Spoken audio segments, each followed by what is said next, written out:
ठीक है जी, तो आज की क्लास में हम करेंगे न्यूक्लियाई का अगला लेक्चर। और अभी जो हम बात कर रहे हैं this is nuclear fission. Sir तो आवाज बहुत अटक रही है आपकी आज। अटक अटक क्या आ रही है? No sir it's fine. Okay, everybody else, Twinkle, Gurnoor, एक बार आवाज आ रही है? Yes sir. मतलब सही से आ रही है? हाँ जी sir. Okay okay, Ridhima, Ridhima please check your speaker settings. ठीक है, ऑलराइट। तो अभी जो हम शुरू करने जा रहे हैं वो है न्यूक्लियर चेन रिएक्शन। तो हमने न्यूक्लियर फिजन के बारे में थोड़ा सा कुछ पढ़ लिया कि न्यूक्लियर फिजन होता क्या है। कि अगर मेरे पास कोई बड़ा अनस्टेबल न्यूक्लियस है तो वो स्टेबिलिटी को पाने के लिए क्या करता है, दो छोटे छोटे टुकड़ों में बंट जाता है। दो भी हो सकते हैं या फिर दो से ज्यादा भी हो सकते हैं। 1000 में से 4 केसेस ऐसे होते हैं कि जब वो बड़ा न्यूक्लियस है वो दो से ज्यादा छोटे न्यूक्लियसेस में डिवाइड हो जाता है। आज हम पढ़ेंगे न्यूक्लियर चेन रिएक्शन। ये मतलब जो होता है चेन, ये वर्ड पढ़ के तुमको समझ में आ ही गया होगा कि चेन का मतलब क्या है। कि जब भी एक प्रोसेस के रिजल्ट से दूसरा प्रोसेस स्टार्ट हो जाए। तो कल हमने देखा था कि न्यूक्लियर फिजन जब होता है यूरेनियम का, तो कुछ नाइट्रोजन, कुछ न्यूट्रॉन्स निकलते हैं, 3 न्यूट्रॉन्स। और वो जो 3 न्यूट्रॉन्स होते हैं, अगर वो सारे न्यूट्रॉन्स हमको फर्दर असिस्ट करें और ज्यादा फिजन करने के लिए, तो ये पूरी की पूरी एक चेन रिएक्शन बन जाएगी। मान लो कि कोई इवेंट हो रहा है और जो उस इवेंट का रिजल्ट होगा, उस इवेंट के रिजल्ट से वो वाला इवेंट वापस आकर हो जाए। So this is just like कि एक इवेंट किया तुमने और उस इवेंट का कुछ रिजल्ट होगा। और ये जो रिजल्ट है, this result is basically an initiator for the event to happen again. तो ये इवेंट दोबारा से होगा और उस इवेंट की वजह से रिजल्ट दोबारा से होगा और उस रिजल्ट की वजह से दोबारा से फिर से इवेंट होगा। तो ये पूरा एक इनफाइनाइट लूप चल जाएगा। अगर तुम में से कुछ लोग कंप्यूटर साइंस लोगे आगे जाके, so I was basically working with Oracle, तो मैं कंप्यूटर इंजीनियर था पहले। तो अगर तुम लोग कुछ कोडिंग वगैरह करोगे आगे जाके तो तुम लोग देखोगे ये जो सारे सॉफ्टवेयर है ना, फॉर एग्जांपल अभी हम जूम पे बात कर रहे हैं या फिर हम वीडियो कॉलिंग कर रहे हैं, ये सारे सॉफ्टवेयर लिखे जाते हैं, इनका कोड लिखा जाता है पीछे। लाइक ये प्रॉपर, ये जो जूम हमको इतना अच्छा से दिख रहा है कि भाई तुमने म्यूट दबाया, वो बंदा म्यूट हो गया। तो इसके पीछे बहुत सारी कोडिंग की जाती है और वो कोडिंग बहुत ही ज्यादा इलेबोरेट होती है। पूरे के पूरे इसको लिखना पड़ता है अलग अलग लैंग्वेजेस में। तुमने लैंग्वेजेस सुन रखी होंगी, C, C plus plus, Java, C sharp, all this languages. इसमें ये सारे के सारे कोड लिखे जाते हैं। तो उन कोड्स में एक बहुत ही कॉमन सी प्रॉब्लम, जो नए नए कोडर्स होते हैं ना, उसमें एक बहुत कॉमन प्रॉब्लम आती है कि कई बार तुम्हारा जो कोड है वो इनफाइनाइट लूप में फंस जाता है। तुम्हारा कोड कई बार इनफाइनाइट लूप में फंस जाता है। मान लो तुमने बोल दिया कि कोई वेरिएबल है, तुमने बोला कि 5 में तुम 1 ऐड कर दो तो वो बन जाएगा 6। और अगर ये 6 है तो इसमें से तुम एक माइनस कर दो, ये बन जाएगा 5। अगर ये 5 है तो इसमें एक 1 ऐड कर दो, ये बन जाएगा 6। तो कई बार क्या होता है, तुम्हारा पूरा का पूरा कोड इनफाइनाइट लूप में फंस जाता है और वो चलता रहता है, आगे कुछ एग्जीक्यूट करने को उसको मिलता नहीं है। तभी तुमने देखा होगा बहुत बार कई तुम्हारे सॉफ्टवेयर होते हैं, वो चलते चलते बहुत ज्यादा टाइम ले लेते हैं चलते टलते। फिर वहां पे एक मैसेज आता है कि that this program is taking too long to respond. तुमको वेट करनी है या फिर तुम्हें इसको शट डाउन करना है इस प्रोग्राम को। वो भी थोड़ा सा उसी का वेरिएंट है, इसमें एक छोटा लूप होता है, वो फंस जाता है।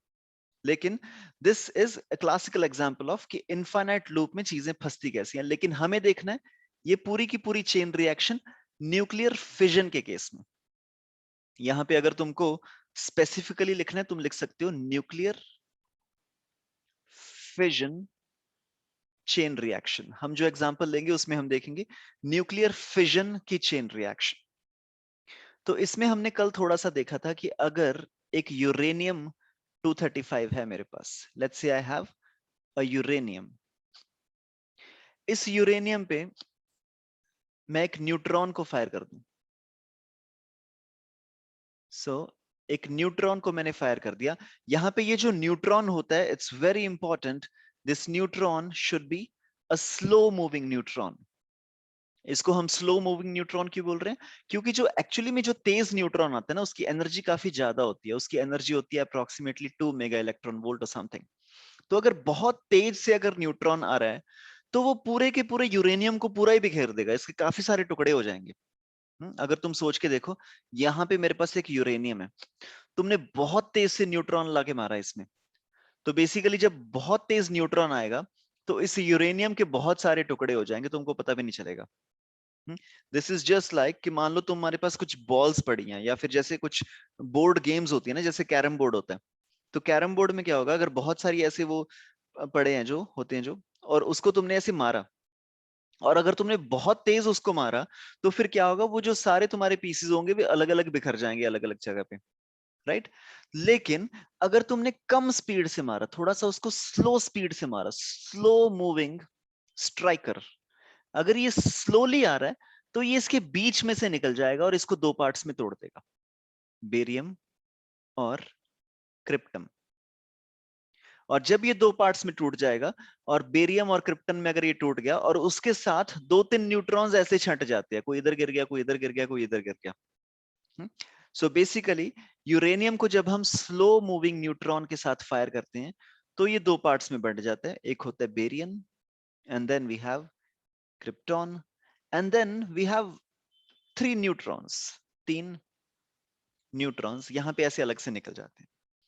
और कल हमने एग्जांपल ली थी कि और भी बहुत सारे इसके परमुटेशंस एंड कॉम्बिनेशंस होते हैं, कई बार ये जीनॉन भी बन जाता है इससे, कई बार एंटीमनी भी बन जाता है, कई बार अलग अलग एलिमेंट्स इससे बन सकते हैं। लेकिन this is the most common nuclear fission reaction, ये बेरियम और क्रिप्टॉन में डिवाइड हो जाता है और तीन न्यूट्रॉन्स और निकल आते हैं। अब तुम सोच के देखो, यूरेनियम की फिजन करवाने के लिए हमको क्या चाहिए था, हमको चाहिए था एक न्यूट्रॉन। यूरेनियम की फिजन करवाने के लिए हमको न्यूट्रॉन चाहिए था, तो ये इवेंट को अकर कराने के लिए हमको क्या चाहिए था, न्यूट्रॉन। और ये इवेंट होने के बाद भी हमको क्या मिला, हमको तीन न्यूट्रॉन्स ही मिल गए। तो अब जब हमारे पास यूरेनियम का सैंपल होगा, ऐसा तो होने है नहीं कि हम एक ही एटम के साथ ही एक्सपेरिमेंट करेंगे। हमारा जो यूरेनियम का सैंपल होगा, अगर 5-6 किलो का सैंपल है मेरे पास, तो इसमें बहुत सारे यूरेनियम के एटम्स होंगे। तो जब एक न्यूट्रॉन आएगा, तो वो एक न्यूट्रॉन एक एटम को बेरियम और क्रिप्टम में डिवाइड कर देगा, फिर तीन न्यूट्रॉन्स और निकलेंगे, वो तीनों न्यूट्रॉन्स दोबारा से किसी और एटम्स को डिवाइड करेंगे, ऐसे ये प्रोसेस तो चलता ही जाएगा। इसको हम बोलते हैं न्यूक्लियर चेन रिएक्शन। मतलब कि यूरेनियम को हमने फायर किया स्लो मूविंग न्यूट्रॉन से, बेरियम और क्रिप्टन निकला, और उसके साथ में तीन न्यूट्रॉन्स और निकल गए।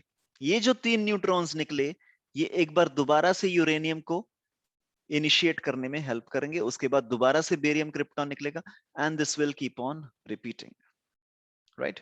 तो अगर तुमको इसको लिखना है, so you can write this, that nuclear fission chain reaction is the process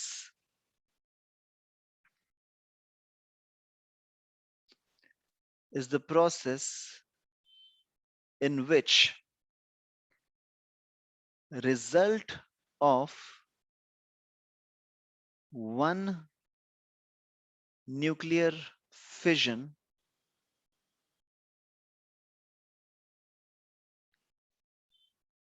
initiates another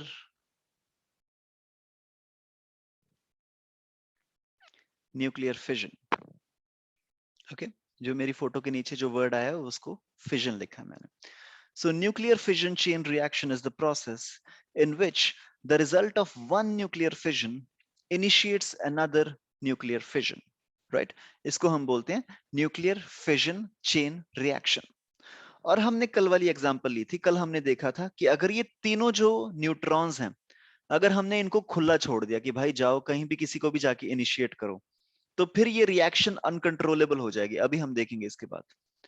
लेकिन अगर हमने इन न्यूट्रॉन्स को कंट्रोल कर लिया कि ये जो दो न्यूक्लियॉन्स हैं, इनको तो हमने कंटेन कर लिया, और ये जो एक न्यूट्रॉन है ये आगे जाके दोबारा से फिजन कर रहा है, तो उसको हम बोलेंगे controlled nuclear fission chain reaction.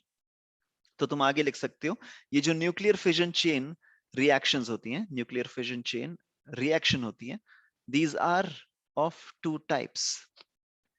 These can be of two types, and the first one is controlled and the second one is uncontrolled. Okay, तो हम इन दोनों केसेस की, कंट्रोल्ड और अनकंट्रोल्ड की, हम एक बार बात करेंगे, ठीक है। तो मान लो ये है मेरे पास यूरेनियम। इस यूरेनियम को मैंने रेडियो एक्टिविटी के लिए इनिशिएट कर दिया by firing a slow moving neutron. तो उसके बाद इसका क्या होगा, ये कुछ पार्ट्स भी बढ़ जाएगा, हमारे पास यहाँ पे एक बेरियम मिल जाएगा, और उसके बाद हमारे पास यहाँ पे एक क्रिप्टॉन मिल जाएगा, और 3 छोटे छोटे से न्यूट्रॉन्स यहाँ पे निकल आएंगे, राइट। और अब ये तीनों न्यूट्रॉन्स क्या करेंगे, ये वाला न्यूट्रॉन एक और यूरेनियम को जाके इनिशिएट करेगा, ये वाला न्यूट्रॉन एक और यूरेनियम को जाके इनिशिएट करेगा, ये वाला यूरेनियम एक और, ये वाला न्यूट्रॉन एक और यूरेनियम को जाके इनिशिएट करेगा। इनमें से दोबारा से बेरियम निकलेगा, क्रिप्टॉन निकलेगा, और 3 न्यूट्रॉन्स निकलेंगे। इसमें से दोबारा से 1 2 3, इसमें से दोबारा से 3 न्यूट्रॉन्स निकलेंगे। अब ये तीनों न्यूट्रॉन्स जाके 3 यूरेनियम को इनिशिएट करेंगे, और ये वाले 3 न्यूट्रॉन्स इनको जाके इनिशिएट करेंगे, ये वाले 3 न्यूट्रॉन्स इसको जाके इनिशिएट करेंगे। तो अब तुम देखो, यहां से दोबारा से रेडियो एक्टिविटी होगी, और फिर यहाँ पे फिर से 3 न्यूट्रॉन्स निकलेंगे, 3 न्यूट्रॉन्स निकलेंगे, 3 न्यूट्रॉन्स निकलेंगे, 1 2 3 1 2 3 1 2 3 1 2 3 1 2 3 एंड 1 2 3। अब तुम सोच के देखो, अगर मैं अगली डायग्राम बनाने की कोशिश करूं, न्यूट्रॉन न्यूट्रॉन न्यूट्रॉन 3 यूरेनियम को इनिशिएट कर रहा है, uranium uranium uranium uranium uranium uranium uranium uranium uranium uranium uranium uranium uranium uranium uranium 1 2 3 1 2 3 1 2 3। Can you imagine कि ये बहुत जल्दी अनकंट्रोलेबल होने वाला है। जब पहला हमारे पास Yes. एटम था, पहले एटम से एक ही बार बेरियम और क्रिप्टन निकला, और उसके साथ हमारे 3 एक बार बेरियम क्रिप्टन निकला और 3 न्यूट्रॉन अलग से निकल गए। फिर जस्ट एक स्टेप बाद मेरे पास आगे 3 यूरेनियम इनिशिएट होने वाले, उसके बाद मेरे पास आ जाएंगे 9 यूरेनियम्स, उसके बाद मेरे पास आ जाएंगे 27 यूरेनियम्स, उसके बाद मेरे पास आ जाएंगे 81 यूरेनियम्स, उसके बाद मेरे पास आ जाएंगे 343। कैन यू इमेजिन कि बहुत जल्दी ये अनकंट्रोलेबल होने वाला है। और क्योंकि ये बहुत जल्दी अनकंट्रोलेबल होने वाला है, तो इसीलिए इसको हम यूज करते हैं एटम बॉम्ब को बनाने में। इसको हम बोलते हैं एक्सपोनेंशियल राइज, कि हर बार जो राइज हो रहा है वो मल्टीप्लाई हो रहा है। अगर मान लो मैं तुमको एक नंबर दे दूं, मैं बोलूं तुम 3 नंबर ले लो, और इस 3 में तुम हर बार 10 ऐड कर लो। तुम इसमें पहले 10 ऐड कर लो, फिर 10 ऐड कर लो, फिर 10 ऐड कर लो, फिर 10 ऐड कर लो, फिर 10 ऐड कर लो। तो ऐसे तुम करते जाओगे, तुम्हारा नंबर बड़ा होता जाएगा।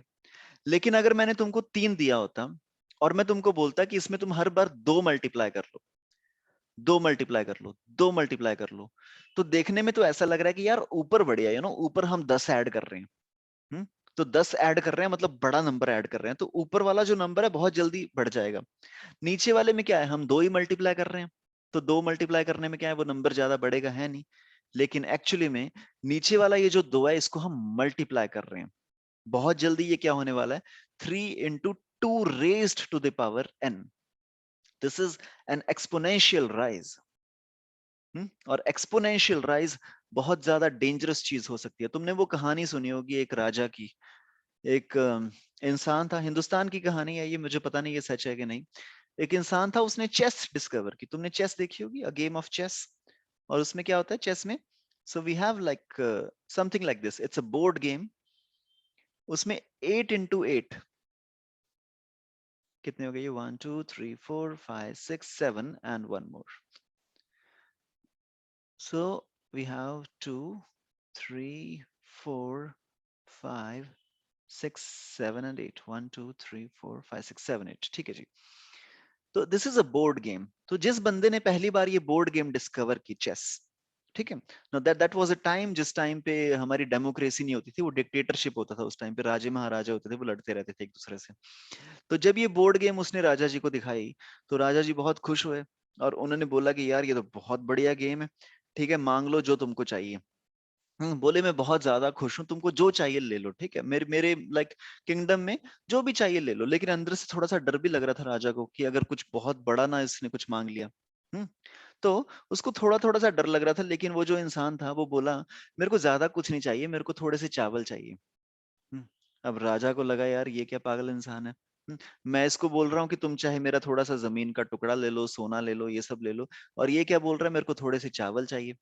तो फिर वो इंसान बोला मेरे को बस थोड़े से चावल चाहिए, तुम एक काम करना, मेरा ये जो चेस बोर्ड है इसमें जो पहला स्क्वायर है इसमें एक चावल का ग्रेन रख देना, और जो मेरा दूसरा स्क्वायर है इसमें दो चावल के ग्रेन रख देना, और जो तीसरा स्क्वायर है इसमें चार रख देना, चौथे में 8 रख देना, पांचवे में 16 रख देना, नेक्स्ट में 32 रख देना, नेक्स्ट में 64 रख देना, नेक्स्ट में 128 रख देना। आई बिलीव तुमको पैटर्न समझ में आ गया होगा।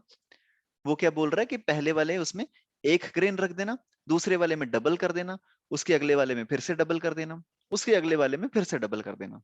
ऐसे डबल करते करते मेरा पूरा का पूरा तुम चेस बोर्ड भर दो, और मेरे को बस इतनी सी चीज चाहिए। अब एक बार दोबारा से राजा को लगा यार ये क्या कर रहे हैं, मतलब थोड़े से चावल के दाने लेके क्यों जा रहे हैं इंसान। हम्म, लेकिन उसके बाद जब उसकी डिमांड पूरी करने का टाइम आया तो उन्होंने देखा कि जो पहले कुछ स्क्वायर्स ही थे, अभी वो 20-21 तक ही पहुंचे थे कि उनके किंगडम के सारे चावल के दाने खत्म हो गए। फिर उन्होंने बाहर से मंगवाए, और उन्होंने देखा जब 30-35 तक वो पहुंचे, तो 35 तक पहुंचते पहुंचते यहाँ पे इतने चावल के ग्रेन्स हो जाएंगे कि इतने पूरे दुनिया में ग्रेन्स नहीं है, because this is exponential rise. I know doubt कि स्टार्टिंग में ये बहुत कम बढ़ रहा है, शुरू में this number is 2 raised to the power 0 which is equal to 1, लेकिन by the end of the 8th square this is 2 raised to the power 7 which is 128, and by the end of 20th square या फिर by the end of 10th square this will be 1024, 1000।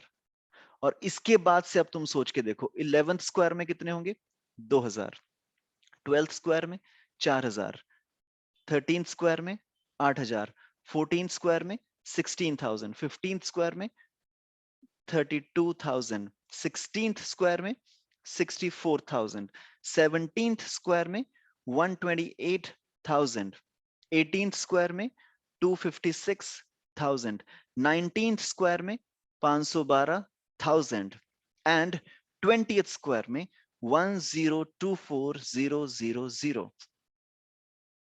समझ रहे हो कितना हो गया, 10 लाख। 10 लाख हो गए 20th स्क्वायर में। और अगर इसके बाद तुम्हें आगे बढ़ना है तो 21st स्क्वायर में you need 20 lakh, 22nd square में you need 40 lakh, 23rd square में you need 80 lakh, 24th square में you need 160 lakh, 25th square में you need 320 lakh, 26th square में you need 640 lakh, 27th square में यू नीड, बहुत ज्यादा नंबर हो गया ये, 1 करोड़ से ऊपर चला गया। अभी तक हम 27th स्क्वायर पे पहुंचे हैं। और तुम बहुत जल्दी देखो जी, अब 1 करोड़ पे नंबर चला गया ना, अब ये 1 करोड़ से आगे बढ़ेगा 2 crore, 3 crore, 4 crore, 5 crore. This is the danger of an uncontrolled chain nuclear fission reaction. इसी वजह से ये जो एटम बॉम्ब बनता है ना, इतना ज्यादा खतरनाक होता है। तुमको याद होगा ये जो टेररिस्ट अटैक है ये तो होते ही रहते हैं, है ना। थोड़े दिन पहले पेरिस में हुआ था, उससे थोड़े दिन पहले, और अपना ये जो बॉर्डर है इंडिया पाकिस्तान बॉर्डर, यहाँ पे तो लड़ाई होती रहती है। लेकिन कभी भी इन सारी छोटी छोटी लड़ाइयां या फिर इन सारे बॉम्ब ब्लास्ट को उस तरह से याद नहीं रखा जाता जिस तरह से हम हिरोशिमा और नागासाकी को याद रखते हैं। एक वहां पे तो 2 ही बॉम्ब गिरे थे, वहां पे 2 बॉम्ब हमने गिराए, लेकिन उसको हम फिर भी पूरे 100-150 साल के बाद भी इसको हम याद रख रहे हैं, क्योंकि वो जो बॉम्ब थे उसमें जो एनर्जी यूज की गई थी वो एनर्जी यूज की थी uncontrolled nuclear fission chain reaction. This is the power and the danger of uncontrolled nuclear fission chain reaction. लेकिन जब भी कभी कांटे होते हैं वहां पे कुछ साइंटिस्ट लोग होते हैं जो फूल खोजने की कोशिश करते हैं। तो जैसे कि एक साइंटिस्ट हमारे नीचे हैं स्क्रीन पे, एल्बर्ट आइंस्टाइन। फिर साइंटिस्ट ने सोचा कि यार जब इतनी ज्यादा एनर्जी निकल रही है, सिर्फ एक प्रॉब्लम जो आ रही है हमको वो ये प्रॉब्लम है कि अनकंट्रोल्ड है।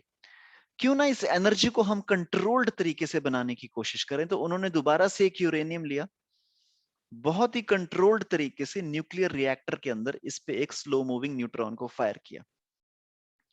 यहां से एक बार दोबारा से हमारे पास एक बेरियम निकला, एक क्रिप्टॉन निकला और 3 न्यूट्रॉन्स निकले। यहां पे खतरा स्टार्ट हो गया, हमारे पास 3 न्यूट्रॉन्स निकल गए हैं। अब ये तीनों न्यूट्रॉन्स दोबारा से रेडी हैं 3 यूरेनियम्स को इनिशिएट करने के लिए। लेकिन अब हमने क्या किया, हमने यूज किया कंट्रोल रॉड्स। कंट्रोल रॉड का मतलब क्या होता है, हमने एक एलिमेंट को यूज किया। अभी हम न्यूक्लियर रिएक्टर पढ़ेंगे थोड़ी देर के बाद, ठीक है, उसमें हम देखेंगे प्रॉपरली कंट्रोल रॉड होता क्या। तो इसमें हमने पर्टिकुलर कुछ एलिमेंट्स को यूज किया। फॉर एग्जांपल बोरोन एक चीज एलिमेंट होता है, या फिर सिल्वर एक एलिमेंट होता है। ये सारे ऐसे एलिमेंट्स हैं जिनको न्यूट्रॉन्स की जरूरत है। अगर तुम इनके सामने न्यूट्रॉन को रख दोगे तो ये न्यूट्रॉन को एब्जॉर्ब कर लेंगे बहुत जल्दी। तो हमने क्या किया, कंट्रोल रॉड्स की मदद से 2 न्यूट्रॉन्स को तो हमने एब्जॉर्ब करवा लिया कंट्रोल रॉड्स में, ठीक है। इन 2 न्यूट्रॉन्स को हमने एब्जॉर्ब करवा लिया और ये जो तीसरा न्यूट्रॉन बचा, इसको हमने बोला कि ठीक है भाई तू जा और जाके फिजन करके। तो इसको एक और यूरेनियम मिला। इसको जब एक और यूरेनियम मिला, यहाँ पे बेरियम और क्रिप्टन तो निकलेगा और साथ में 3 न्यूट्रॉन्स अलग से और निकलेंगे। तो ये जो दोनों न्यूट्रॉन्स थे, इसको तो हमने एक बार दोबारा से कंट्रोल रॉड से कंट्रोल कर लिया। और ये वाला जो यूरेनियम, ये वाला न्यूट्रॉन था, इसने दोबारा से फिजन किया। फिर उसके बाद 3 न्यूट्रॉन्स निकले होंगे।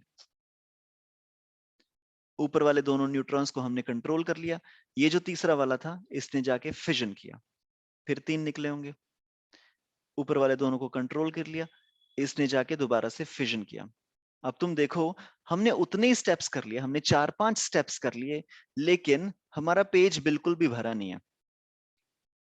पिछले डायग्राम में क्या हुआ था, 4-5 स्टेप्स के अंदर ही हम 81 फिजन्स तक पहुंच गए थे। अपने कंट्रोल्ड रिएक्शन में क्या हुआ, 4-5 स्टेप्स के अंदर हमारी जो टोटल फिजन्स हुई हैं, एक तो ये वाला यूरेनियम हुआ, एक ये वाला यूरेनियम हुआ, एक ये वाला यूरेनियम हुआ, एंड दिस। 4 स्टेप्स के अंदर सिर्फ 4 फिजन्स हो रही हैं। और इसको हम बोलते हैं कंट्रोल्ड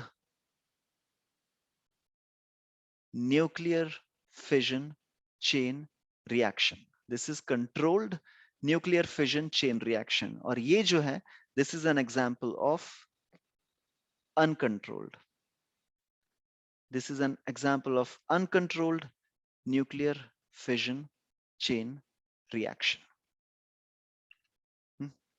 तो कंट्रोल्ड और uncontrolled nuclear fission chain reaction में डिफरेंस किस चीज का आ रहा है, रेट ऑफ फिजन का।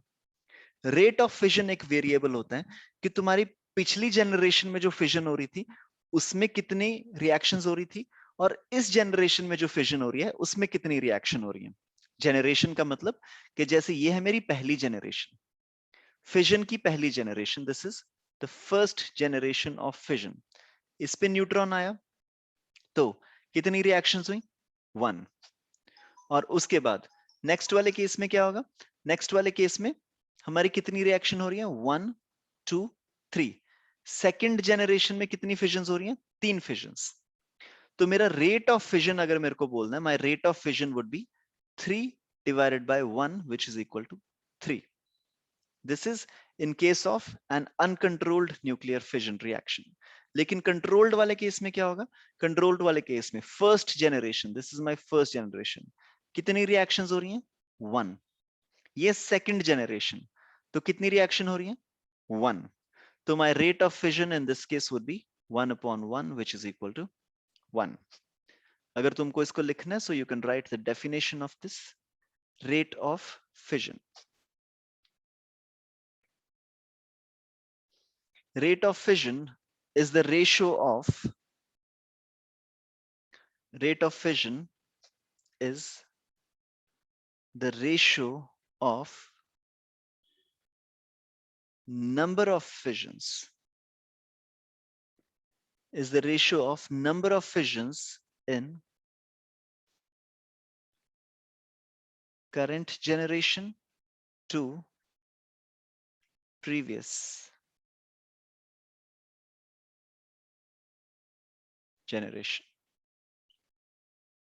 ओके जो हमारी uncontrolled nuclear fission chain reaction होती है उसमें रेट ऑफ फिजन इज 3. जो एक न्यूक्लियर रिएक्टर में हम controlled nuclear fission chain reaction करते हैं उसमें rate of fission is 1. Okay everyone please give me a thumbs up. Rate of fission समझ आया? So this is what my rate of fission is. All right क्योंकि हमको इसको इतना ज्यादा कंट्रोल पता है क्यों करना पड़ रहा है? क्योंकि एनर्जी बहुत ज्यादा निकल रही है. हमने कल देखा था ना 200 मेगा इलेक्ट्रॉन वोल्ट एनर्जी निकलती है. मान लो हमारे पास एक ही एटम होता. Let's say we only have one atom.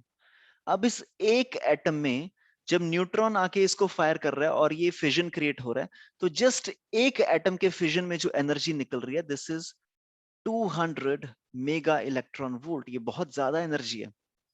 जिस हिसाब से तुम देखो यहाँ पे नंबर ऑफ फिजन्स बढ़ रहे हैं ना इसी हिसाब से एनर्जी भी ऐसे बढ़ेगी. नंबर ऑफ फिजन्स को तो एक बार फिर भी हम हैंडल कर लेंगे कि भाई ठीक है नंबर ही बढ़ रहा है बहुत ज्यादा यूरेनियम टूट रहे हैं लेकिन एनर्जी को तुम हैंडल नहीं कर पाओगे.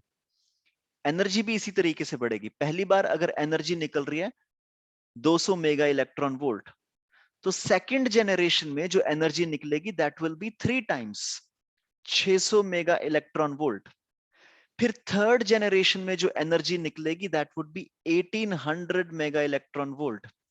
फिर फोर्थ जनरेशन में जो एनर्जी निकलेगी that would B 5400 mega electron volt. और फिर उसके बाद तो खत्म ही हो जाएगी बात. फिफ्थ जनरेशन में जो एनर्जी निकलेगी that would B 16200 mega electron volt. फिर सेवंथ जनरेशन में जो एनर्जी निकलेगी that would B 48600 mega electron volt. 50,000 mega electron volt के आसपास पहुंच गए हम. फिर अगली जनरेशन में जितना हमने किया था यहाँ पे 81 तक. नेक्स्ट जनरेशन में हमारी जो एनर्जी निकलेगी 1.5 lakh mega electron volt 1.5 lakh mega electron volt. और जब इतनी एनर्जी निकलती है तब हम हैंडल नहीं कर सकते. इसीलिए इसको कंट्रोल करने की जरूरत है. On the other hand, you see a controlled nuclear fission chain reaction. पहली बार एनर्जी निकली 200 मेगा इलेक्ट्रॉन वोल्ट. दूसरी बार एनर्जी निकलेगी 200 मेगा इलेक्ट्रॉन वोल्ट. तीसरी बार एनर्जी निकलेगी 200 मेगा इलेक्ट्रॉन वोल्ट. चौथी बार 200 200 200 200. तो ये कंट्रोल्ड न्यूक्लियर फिजन में हम न्यूक्लियर रिएक्टर से इलेक्ट्रिसिटी प्रोड्यूस कर सकते हैं क्योंकि ये कंट्रोल्ड तरीके से आ रही है हमारे पास. ऑलराइट तो ये थी कुछ बातें न्यूक्लियर फिजन चेन रिएक्शन के बारे में. लेकिन हमको जिस तरह से क्वेश्चंस पूछे जाते हैं आईआईटी जेईई में वो कुछ इस तरह से पूछे जाते हैं.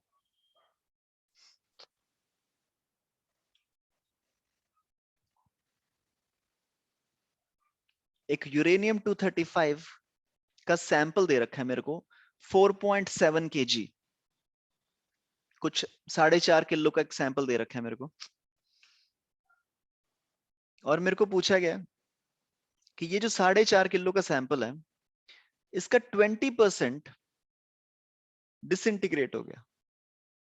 मतलब कि कुछ न्यूक्लियर फिजन रिएक्शन वगैरह हुई होगी. हमको पता नहीं कंट्रोल्ड न्यूक्लियर फिजन है कि अनकंट्रोल्ड न्यूक्लियर फिजन है.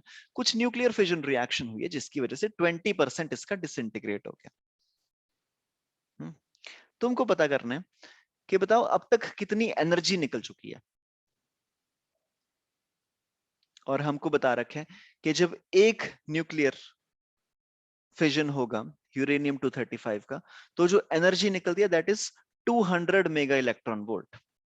एक फिजन पे 200 मेगा इलेक्ट्रॉन वोल्ट. और जो हमको दे रखा है 4.5 किलो का सैंपल है इसमें से 20% हो गया डिसइंटीग्रेट. तो तुमको पता करना है कितनी एनर्जी निकलेगी. मैं तुम्हारे लिए टाइमर लगा रहा हूं 3 मिनट का. इसके बाद से हम दोबारा लगाएंगे 3 मिनट का. तुम 6 मिनट लो अपने आराम से. थोड़ा सा डिफिकल्ट क्वेश्चन है इसको you take your time and do it.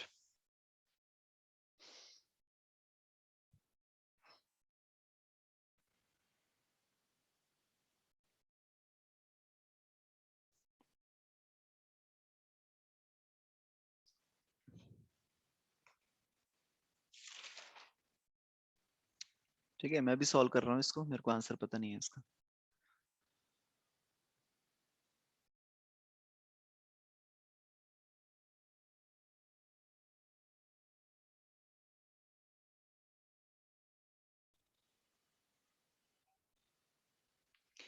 I believe इसमें कुछ मोल कॉन्सेप्ट वगैरह यूज करेंगे हम, केमिस्ट्री में हमने पढ़ रखा है ना। सो मोल कॉन्सेप्ट इज कि एक मोल यूरेनियम का मास होगा 235 ग्राम, 470 ग्राम।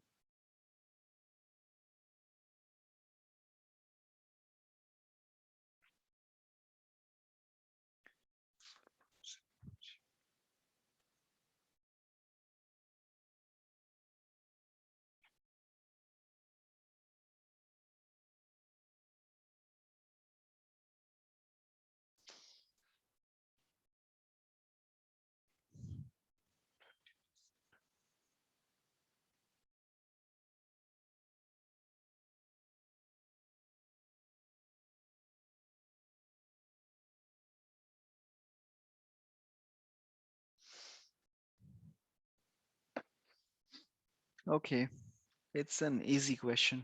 मुझे देखने में डिफिकल्ट लग रहा था लेकिन बहुत आसान है, एक ही लाइन में आंसर आ जा रहा है।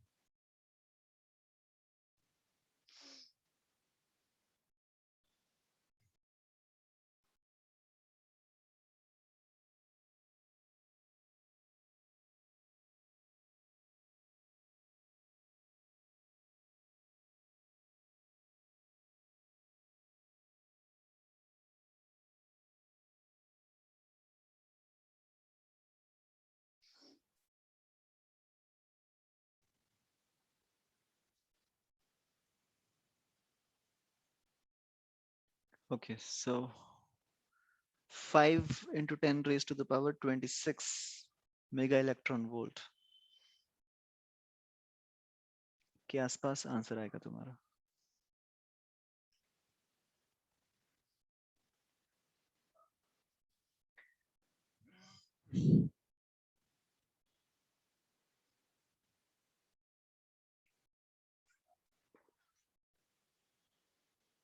Okay, so this is simple enough. ठीक है, तुमको सबसे पहले तुमको देखना पड़ेगा कि कितने एटम्स बेसिकली डिसइंटीग्रेट हो रहे हैं।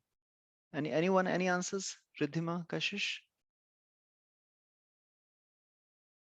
Twinkle, Yashvi?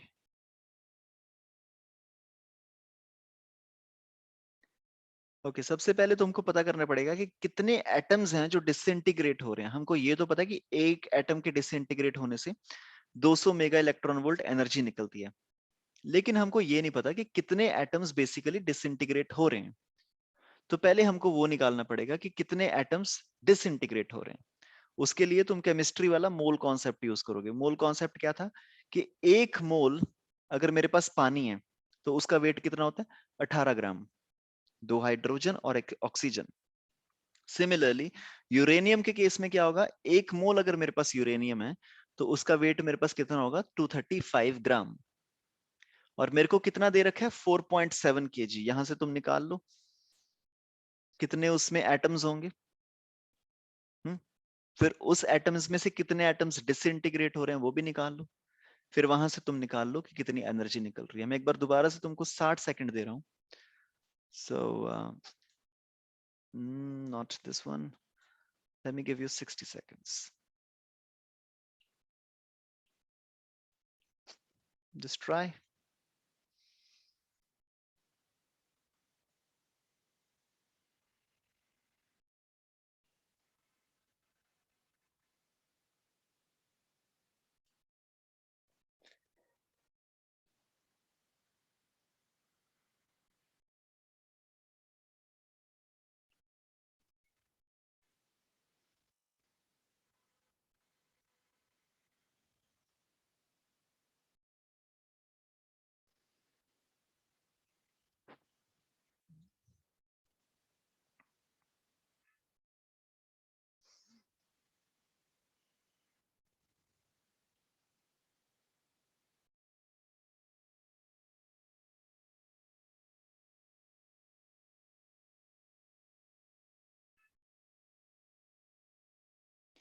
Okay, no answers.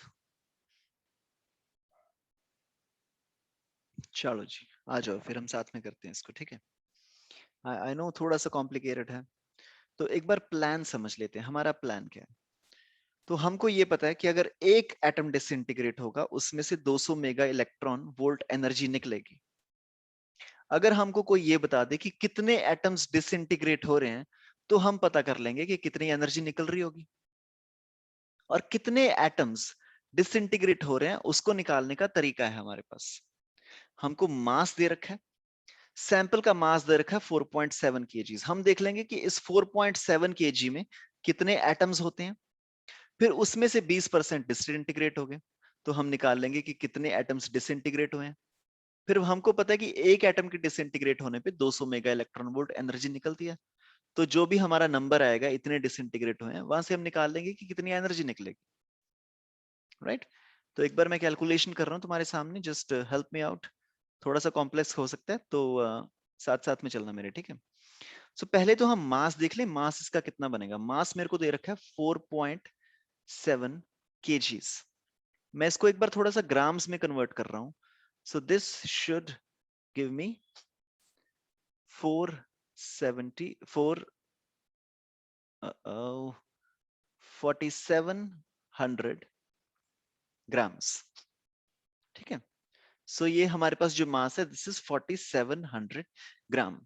अभी हम थोड़ा सा केमिस्ट्री को यूज करते हैं। तो केमिस्ट्री के अकॉर्डिंगली, अगर मेरे पास 235 ग्राम ऑफ यूरेनियम है, तो 235 ग्राम ऑफ यूरेनियम में जो नंबर ऑफ एटम्स होंगे, that would B 6.023 into 10 raised to the power 23. Please give me a thumbs up, क्या मैंने सही लिखा है? Okay, thank you. ठीक है जी। तो अब मेरे को पता चल गया कि 235 ग्राम में, 235 ग्राम यूरेनियम में इतने एटम्स होंगे।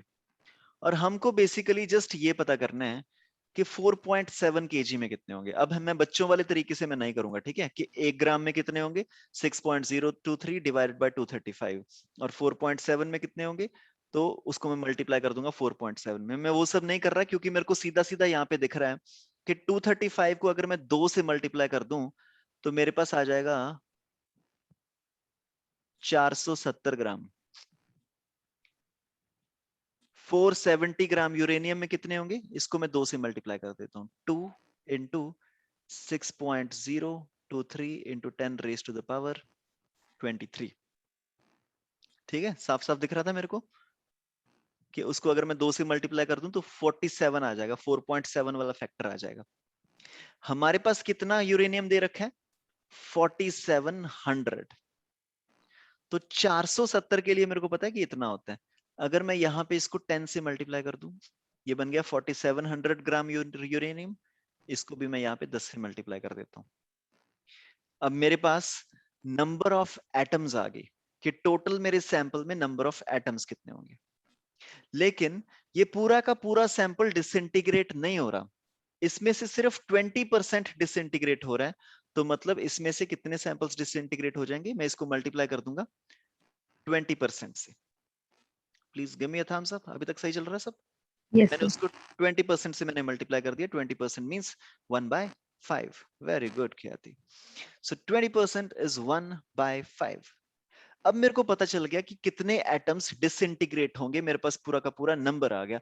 अब हमारा क्वेश्चन बहुत ही ज्यादा आसान है। मेरे को ये पता है कि एक एटम जब डिसइंटीग्रेट होगा तो वो 200 मेगा इलेक्ट्रॉन वोल्ट एनर्जी देता है। तो अगर इतने एटम्स डिसइंटीग्रेट होंगे तो ये जितनी एनर्जी देंगे, that is multiplied by 200 mega electron volt. और इसकी अगर मैं कैलकुलेशन करूंगा, this should give me 2 multiplied by 6.023। That means 12 से थोड़ा सा ज्यादा। This would give me 12.046। 12.046 को अगर मैं ये वाले दो के साथ मल्टीप्लाई करूंगा, the answer would be approximately 24 point something, 25 के आसपास होगा। मैं इसको 25 लिख रहा हूँ, ठीक है? और इस 25 को जब मैं 5 पे काटूंगा, द आंसर वुड बी 5। तो मैं इस सबको काट रहा हूँ, इसको काट रहा हूँ, ये 2 को काट रहा हूँ, ये 5 को काट रहा हूँ, 25 को काट रहा हूँ, मेरे पास बच गया 5। अब हम 10 की पावर देख लेते हैं. We have 10 to the power 23, 24, 25, 26. So this is 5 into 10 raised to the power 26 mega electron volt.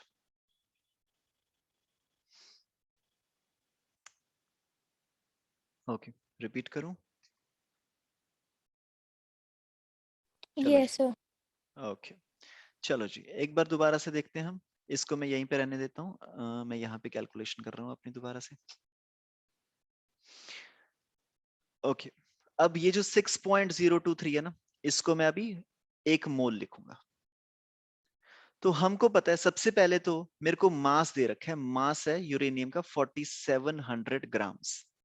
पहले मेरे को ये निकालना है कि 4700 ग्राम में कितने एटम्स होंगे. तो मेरे को तो ये पता है अभी फिलहाल कि 235 ग्राम में 1 मोल एटम्स होते हैं. ये मेरे को केमिस्ट्री वालों ने बता दिया था. तो इसका मतलब यहां से मेरे को ये समझ में आ जाएगा कि 700 ग्राम में कितने होंगे, 2 मोल्स. और sorry, not 700, this would be 235 into 2 which is equal to 470. 470 ग्राम में कितने होंगे, 2 मोल्स. अगर मैं इसको फर्दर 10 से मल्टीप्लाई कर दूं, दिस इज 4700 ग्राम्स, तो इसमें होंगे 20 मोल्स. तो सबसे पहले तो मेरे को ये समझ में आ गया कि 20 मोल मेरे पास एटम्स होंगे यूरेनियम की. और इसमें से डिसइंटीग्रेट कितने हो रहे हैं, 20%. सो I will say 20 mole into 1/5. 20% is 1/5. मतलब कि 4 मोल एटम्स मेरे एनर्जी रिलीज करेंगे. बाकी अभी डिसइंटीग्रेट हुए नहीं है. तो सिर्फ 4 मोल एटम्स हैं जो एनर्जी रिलीज कर रहे हैं. तो और एक एटम कितनी एनर्जी रिलीज करता है, 200 मेगा इलेक्ट्रॉन वोल्ट. तो जो मेरी एनर्जी निकलेगी that will be 4 mole into 200 mega electron volt which is equal to 800 mole mega electron volt.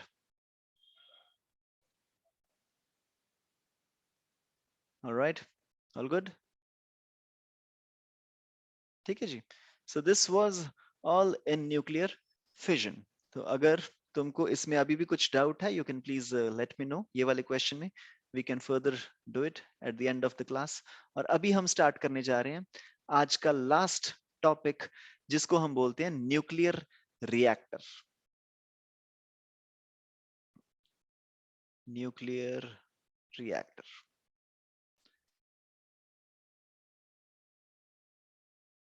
Okay, इसको शुरू करने से पहले मैं तुमको एक बार बता दूं कि अभी तक भी जो हमारे पास न्यूक्लियर रिएक्टर्स हैं दुनिया में, इस पे अभी भी काम हो रहा है बहुत ज्यादा. अभी तक हम बेस्ट न्यूक्लियर रिएक्टर नहीं बना पाए हैं. तो ये न्यूक्लियर रिएक्टर का कॉन्सेप्ट कहां से आया, जब हमने देखा कि यूरेनियम एक ऐसा एलिमेंट है जहां से बहुत ज्यादा एनर्जी निकलती है. तो हमने सोचा कि यार किसी ऐसा कोई जुगाड़ लगाते हैं कि जो न्यूट्रॉन्स निकल रहे हैं तीन तीन, 2 न्यूट्रॉन्स को हम कंट्रोल कर लेते हैं कंट्रोल रॉड्स के साथ. एक न्यूट्रॉन को हम आगे जाने की परमिशन देते हैं कि तुम जाके आगे फिजन करो. कि मतलब कि हम न्यूक्लियर फिजन चेन रिएक्शन करेंगे एक कंट्रोल्ड तरीके से. और इसको हम कैसे करेंगे, इसके लिए हमने एक डिवाइस बनाया, न्यूक्लियर रिएक्टर. अब ये डिवाइस एक ऐसा एक्सपेरिमेंटल डिवाइस नहीं है कि छोटा सा कुछ डिवाइस होगा जो तुम लैब में रख लोगे. ये न्यूक्लियर रिएक्टर एक पूरा का पूरा कमरा होता है. लाइक न्यूक्लियर रिएक्टर इतनी बड़ी चीज होती है कि तुम न्यूक्लियर रिएक्टर के अंदर वॉक कर सकते हो.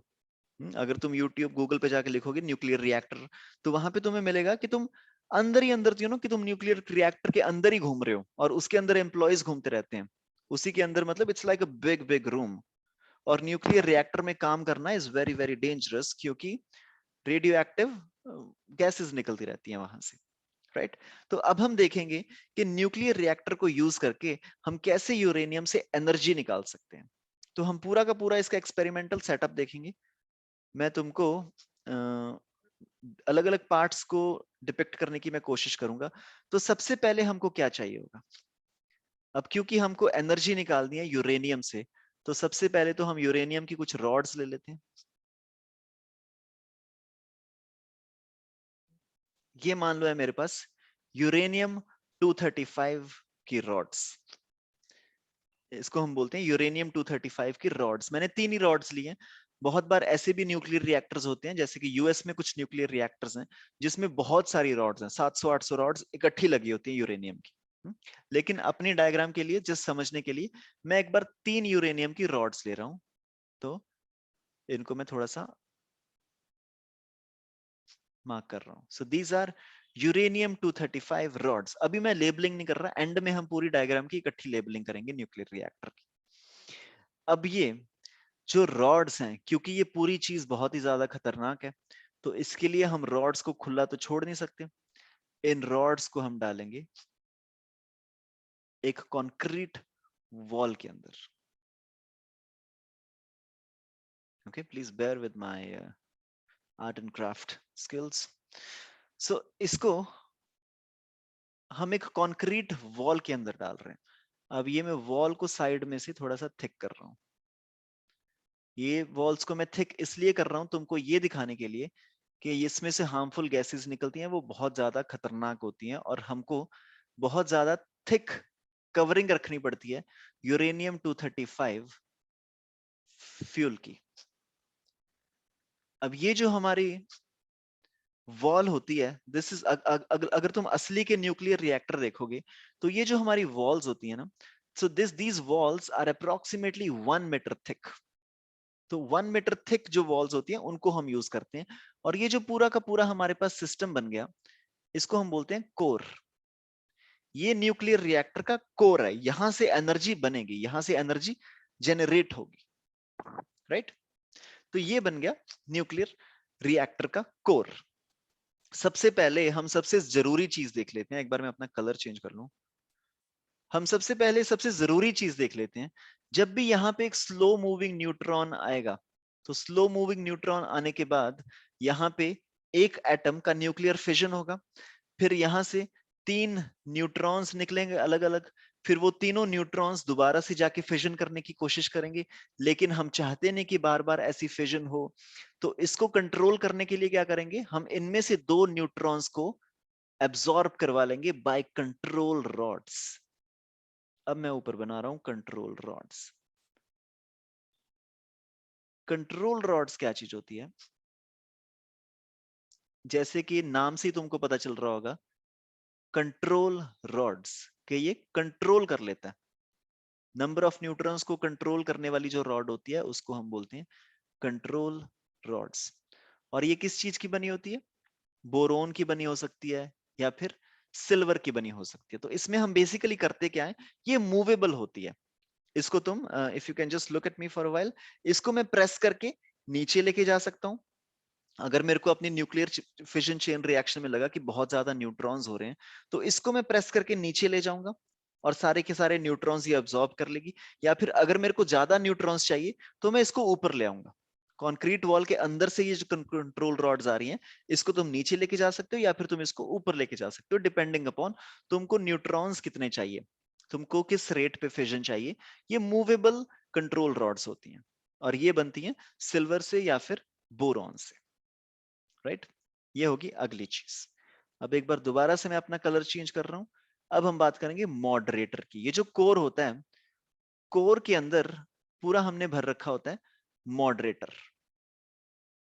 और ये मॉडरेटर किस चीज का बना होता है, most of the times it is made up of heavy water या फिर ग्रेफाइट। और मॉडरेटर का काम क्या होता है, अब मान लो एक न्यूक्लियर फिजन हुआ तो यहां से 3 न्यूट्रॉन्स आएंगे बाहर। अब ये जब तीनों न्यूट्रॉन्स बाहर आते हैं तो इसकी स्पीड बहुत ज्यादा होती है। These are not slow moving neutrons, these are fast moving neutrons. जब न्यूट्रॉन बाहर आता है उसकी एनर्जी होती है 2 मेगा इलेक्ट्रॉन वोल्ट के आसपास। हमको चाहिए स्लो मूविंग न्यूट्रॉन, हमको चाहिए neutron which is of the order of 0.025 mega electron volt. इतनी कम एनर्जी वाला हमको न्यूट्रॉन चाहिए। तो हम क्या करते हैं, न्यूट्रॉन के पाथ में बड़े बड़े पार्टिकल्स रख देते हैं। This is heavy water. Heavy water मतलब हैवी मॉलिक्यूल्स ऑफ वाटर या फिर ग्रेफाइट। ग्रेफाइट बड़ा हैवी होता है। अब तुम सोच के देखो, यहां से न्यूट्रॉन जा रहा है, छोटा सा न्यूट्रॉन बहुत स्पीड के साथ जा रहा है, और तुमने इसके पाथ में बड़े बड़े पार्टिकल्स रख दिए। यहाँ पे पानी रख दिया बहुत बड़ा, हैवी मॉलिक्यूल्स। तो ये न्यूट्रॉन क्या करेगा, पहले यहाँ पे स्ट्राइक करेगा, फिर यहाँ स्ट्राइक करेगा, यहाँ स्ट्राइक करेगा, इधर जाएगा, इधर जाएगा, इधर जाएगा। तो ये ऐसे लड़ते मड़ते जब यहाँ जाएगा तो इसकी एनर्जी बहुत कम रह जाएगी, 0.025 मेगा इलेक्ट्रॉन वोल्ट। यहाँ पे इसकी एनर्जी बहुत ज्यादा थी, 2 मेगा इलेक्ट्रॉन वोल्ट। इसलिए हम यहाँ पे बीच में मॉडरेटर को यूज करते हैं। This moderator will be used to slow down the speed of the neutrons. Okay, और ये ऊपर कंट्रोल रॉड्स क्या करेंगे, ये तो न्यूट्रॉन्स को खाई जाएंगी। ठीक है जी, तो ये हो गया हमारा कोर के आसपास की वर्किंग, कि हम कैसे न्यूट्रॉन्स को स्लो डाउन करेंगे और कैसे हम न्यूट्रॉन्स को एब्जॉर्ब करवाएंगे। लेकिन अब बात आती है कि अब हम यहां से इलेक्ट्रिसिटी कैसे जनरेट करें। मेन काम तो अपना ये check. Okay, hello, please give me a thumbs up if my voice is okay. Okay, sorry for the technical issues. Okay, सब लोग हो ना, ठीक है जी। तो अभी हम देखेंगे, आई होप तुमने सुन लिया होगा, हमने कंट्रोल रॉड्स की बात कर ली और हमने मॉडरेटर की बात कर ली। और अब हम देखेंगे कि हमने न्यूट्रॉन्स को कंट्रोल तो कर लिया और हमने न्यूट्रॉन्स की स्पीड को भी कम कर दिया। अब हम देखेंगे कि न्यूट्रॉन्स से हम ज्यादा एनर्जी कैसे लें, इस न्यूक्लियर फिजन से हम इलेक्ट्रिसिटी कैसे जनरेट करेंगे। और वो इलेक्ट्रिसिटी जनरेट करने के लिए क्या करेंगे, ये पूरे के पूरे कोर को ना मैं कवर कर दे रहा हूं। पूरे के पूरे कोर को मैंने इस तरीके से कवर कर दिया। ऊपर मैं थोड़ी सी जगह छोड़ रहा हूं यहाँ पे।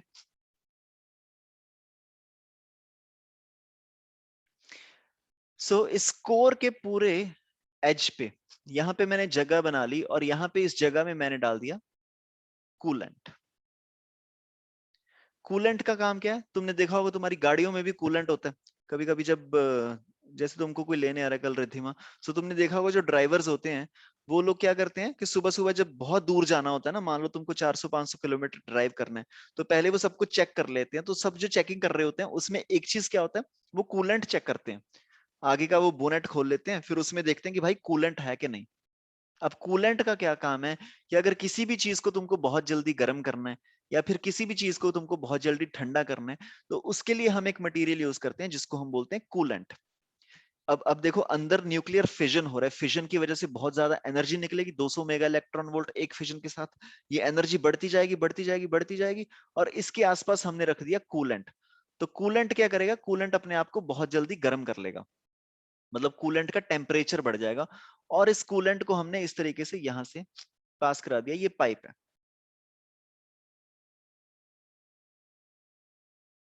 ओके, मैं अभी अभी तुम्हें समझ में आएगा, मैं पूरा समझा रहा हूं। और इसको हमने ऐसे लूप में लगा दिया कि मतलब यहां पे आएगा और दोबारा इधर ही चला जाएगा, ये वाली चीज है नहीं। ठीक है, तो कूलेंट आया इधर, कूलेंट इधर गया, पाइप में गया, पाइप में गया, फिर कूलेंट नीचे आया और कूलेंट वापस उधर ही आ गया।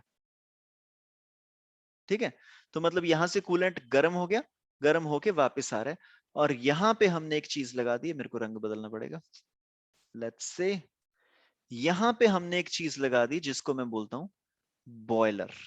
इसको मैं ब्लू कलर में बना रहा हूं क्योंकि पानी का रंग नीला होता है। ठीक है, यहां पे हमने लगा दिया एक बॉयलर।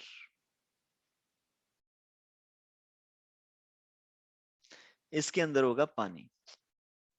तो ये जो कूलेंट वाली पाइप थी, कूलेंट वाली पाइप को हमने बॉयलर के बीच में से निकलवा दिया। अब तुमको सीधा सीधा समझ आ ही रहा होगा कि हम यहाँ पे क्या करने की कोशिश कर रहे हैं। यहाँ पे यूरेनियम से हमको बहुत ज्यादा एनर्जी मिली, उस यूरेनियम से जो एनर्जी मिली उसकी वजह से कूलेंट गर्म हो गया होगा और इस कूलेंट की पाइप को हमने बॉयलर के बीच में से निकलवा दिया। इस बॉयलर में था पानी। अब क्योंकि हमको बहुत ज्यादा एनर्जी ऑलरेडी मिल चुकी है, कूलेंट गर्म हो चुका है, तो ये जो पूरा का पूरा हमारे पास पानी है ये इवेपोरेट होके स्टीम बनने लग जाएगा। ये पूरा पानी इवेपोरेट होके स्टीम बनने लग जाएगा और इस स्टीम को हम यहाँ पे कलेक्ट कर लेंगे। ये स्टीम अभी यहां से निकलनी स्टार्ट हो जाएगी। इस स्टीम को हम यहाँ पे कलेक्ट करके यहां से एमिट करवा देते हैं।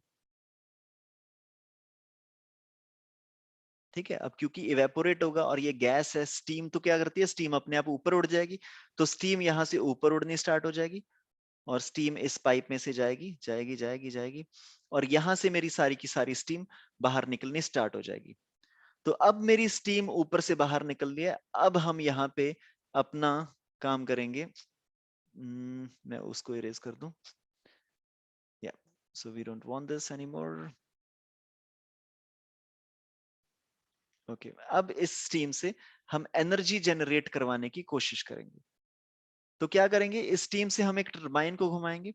तो टरबाइन को घुमाने के लिए मेरे पास यहाँ पे एक टरबाइन फर्स्ट ऑफ ऑल होनी चाहिए। तो यहाँ पे हम लगा देंगे एक पंखा। देखो ये एक टरबाइन है, इसको तुम कैसे भी यूज कर सकते हो। मेन काम है तुमको इसको जाके घुमाना है। या तो तुम इसको विंड से घुमा दो तो हम उसको बोल देंगे विंड एनर्जी, या तुम इसको पानी से घुमा दो तो हम उसको बोल देंगे हाइड्रो एनर्जी, या तुम इसको किसी भी चीज से घुमा दो, खुद ही जाके हाथ से घुमा दो तो उसको हम बोल देते हैं जनरेटर। जनरेटर ऐसे चलते थे ना पहले, आजकल तो इन्वर्टर आ गए। पहले इलेक्ट्रिसिटी इंड्यूस करने के लिए अंदर एक पंखा होता था, उसको तुम हाथ से जाके घुमा देते थे। इसको हम बोलते हैं mechanical energy getting converted into chemical energy, in turn getting converted into electricity. 7th 8th class में पढ़ाया जाता है ना ये सारी चीजें, कि one form of energy changing into another form of energy. तो अब हमने यहाँ पे क्या किया, स्टीम की एनर्जी को यूज करके टरबाइन को हमने घुमा दिया, और इस टरबाइन को हमने कहाँ पे कनेक्ट कर रखा है, अपना पीछे इलेक्ट्रिकल सर्किट के साथ। तो बेसिकली अगर मेरे को तुम्हें एग्जैक्टली बताना क्या होता है, यहाँ पे एक मैग्नेटिक फील्ड होता है, नॉर्थ साउथ पोल होते हैं, दो बार मैग्नेट्स होते हैं, इसके बीच में से हमारा कॉइल जा रहा होता है। ये सारी चीजें हम चैप्टर नंबर 3 चैप्टर नंबर 4 में ऑलरेडी पढ़ चुके हैं या फिर पढ़ेंगे, कि मतलब मैग्नेटिक इफेक्ट्स ऑफ करंट, कि यहाँ से हम इलेक्ट्रिसिटी कैसे जनरेट करेंगे। लेकिन बेसिकली ये हमारा कॉन्सेप्ट है, ठीक है। अब हम इसकी लेबलिंग स्टार्ट करते हैं दोबारा से। सबसे पहले ये होता है हमारा अंदर वाली चीज जिसको हम बोलते हैं कोर। कोर की हम बात कर चुके हैं। कोर में क्या होता है, कोर में हमारा बेसिकली यूरेनियम 235 जो फ्यूल होता है उसकी रॉड्स होती हैं। फिर उसके बाद I think I should change a colour, वहां पे कैमोफ्लेज हो रहा है ना, so let me take this colour. फिर उसके बाद ये जो चीज हमारी होती है इसको हम बोलते हैं मॉडरेटर। इसको हम बोलते हैं मॉडरेटर। और मॉडरेटर का काम क्या होता है, moderator slows down the neutrons. Moderator neutrons को स्लो डाउन करता है। फिर उसके बाद ये जो हमारी रेड कलर में है, these are control rods. These are control rods and they are generally made up of boron or silver. और कंट्रोल रॉड्स का काम क्या होता है कि जो एक्स्ट्रा न्यूट्रॉन्स मेरे पास है उसको ये एब्जॉर्ब कर लेता है। फिर उसके बाद यहां पे मेरे पास है कॉन्क्रीट, ये कॉन्क्रीट वॉल। कॉन्क्रीट वॉल का काम क्या है कि मान लो जब रेडियो एक्टिविटी खत्म होगी, न्यूक्लियर फिजन खत्म हो गया, अब हमको इसको जाके छोड़ के आना ना कहीं पे, ये वेस्ट बन जाएगा मेरा। उसके बाद फिर वेस्ट को छोड़ने के लिए हम यूरेनियम को खुला नहीं छोड़ सकते, क्योंकि यूरेनियम बहुत ज्यादा रेडियो एक्टिव है। तो कहीं पे भी जाएगा ये, वहां पे जाके ये हार्मफुल गैसेस एमिट करेगा, ठीक है। फिर उसके बाद इसको हम ऑलरेडी लेबल कर चुके हैं कूलेंट। कूलेंट का काम क्या होता है, ये बहुत जल्दी गर्म हो जाता है, इसका टेम्परेचर बहुत जल्दी बढ़ जाएगा। फिर कूलेंट इस पाइप में से फ्लो कर रहा है, और यहाँ पे जो हमारे पास चीज है इसको हम बोलते हैं बॉयलर। तो बॉयलर में से जो पानी है वो इवेपोरेट हो जाएगा बहुत जल्दी, और इवेपोरेट होने के बाद स्टीम यहां से निकलेगी। इसको मैं लिख रहा हूं यहाँ पे स्टीम। स्टीम जब यहां से निकलेगी और स्टीम की वजह से क्या मूव होगा यहाँ पे, टरबाइन। और जब टरबाइन घूमेगी तो वहां पे तुम्हारी इलेक्ट्रिसिटी जनरेट होगी। अब यहाँ पे तुम कुछ भी लगा सकते हो, यहाँ पे तुम बल्ब लगा लो एक, यहाँ पे तुम बल्ब लगा लो, इलेक्ट्रिक सर्किट लगा लो। अब तुम इस बल्ब को जला सकते हो using the energy of the nucleus of uranium 235। And this is in a nutshell how a nuclear reactor works. All right. तो अभी हमारे 8:30 बज चुके हैं, और but I still want 5-6 minutes of yours. अभी हम इस क्लास को यहीं पे खत्म करते हैं, लेकिन अभी हम एक वीडियो देखेंगे जिसमें हम न्यूक्लियर रिएक्टर को दोबारा से समझेंगे। इस वीडियो में पूरी की पूरी वर्किंग समझाई होगी न्यूक्लियर रिएक्टर की, and this would be the end of this class. और कल की क्लास में हम दोबारा से मिलेंगे 7:30 बजे, जिसमें हम करेंगे न्यूक्लियर फ्यूजन. अभी तक हम कर रहे थे न्यूक्लियर फिजन. कल की क्लास में we will be starting with nuclear fusion. लेकिन आज की क्लास खत्म करने से पहले we will watch a small video, जिसमें ये वर्किंग, जो मैंने पूरी की पूरी वर्किंग तुमको अभी बताई है, ये सारी वर्किंग तुमको दोबारा से समझाई जाएगी, and then that would be the end of this class. Alright, so now we'll watch a small video on how nuclear reactor works. Nuclear reactor. In this video, we're going to learn about the nuclear reactor. Nuclear reactors are the modern-day devices extensively used for power generation, as the traditional fossil fuels like coal are at the breach of extinction. A nuclear reactor is the source of intense heat, which is in turn used for generation of power in nuclear power stations. Its mechanism is similar to that of a furnace in a steam generator. The steam is used to drive the turbines of the electric generator system. A nuclear reactor consists of three crucial components: fuel elements, moderator, and control rods.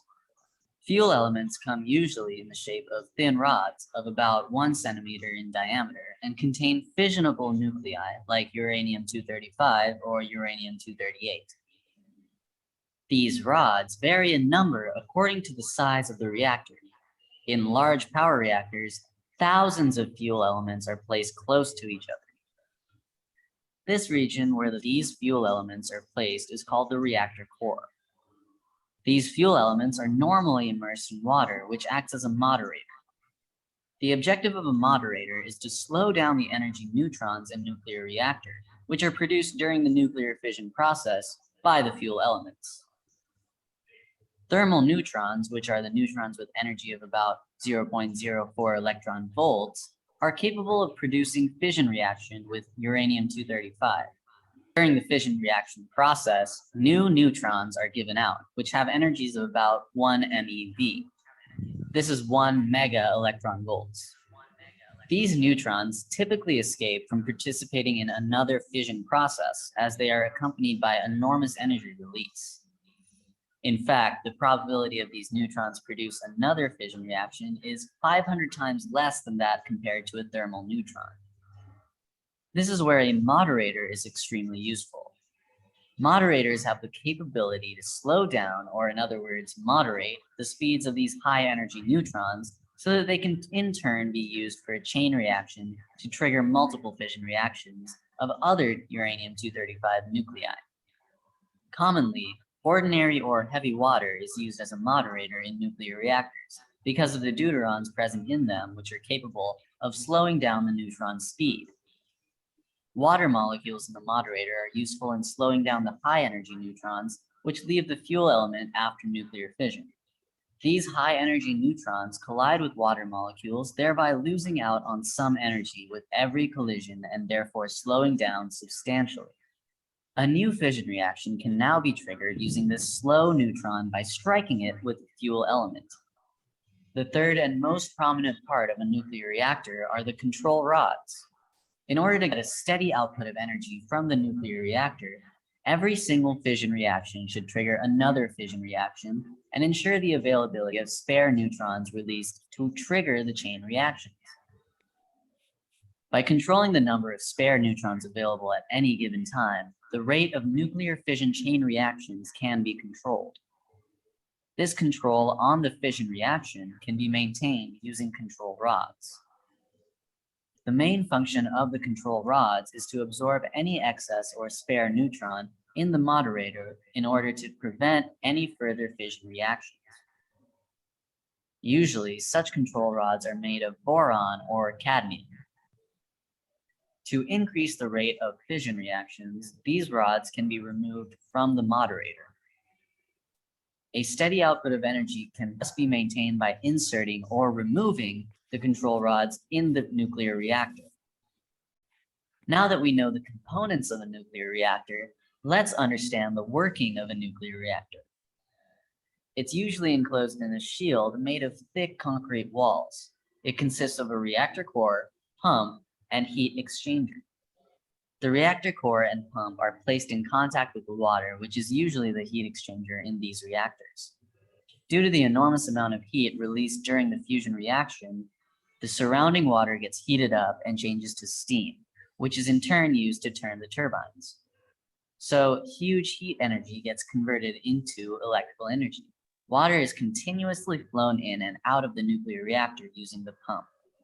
So a nuclear reactor successfully generates nuclear energy from fission reaction.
Good evening, sir.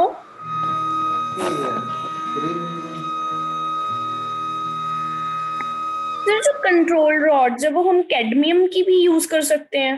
Yes, जो control rods होती है ना वो हम boron, silver, cadmium, silver, indium, cadmium, ऐसे बहुत सारे elements ऐसे बहुत सारे एलिमेंट्स होते हैं जिसके हम यूज करते हैं. Okay, so Okay, sir. जो मेजरली कंट्रोल रॉड यूज होती है, this is boron, silver, silver, indium indium और और cadmium. Cadmium. Okay, sir. Okay, alright. Sir और हम जो बुक कौन सी पढ़ सकते हैं as a reference book? For book अगर तुम्हें 11th क्लास पढ़ना है, so you are asking for 9th class और 11th 12th? Sir 11th. Okay, for 11th basically तुम एनसीईआरटी से स्टार्ट कर सकते हो. like you can have your NCERT book, and then over the time as we go forward, I'll recommend you other books. This. Okay, sir. All right, thank you.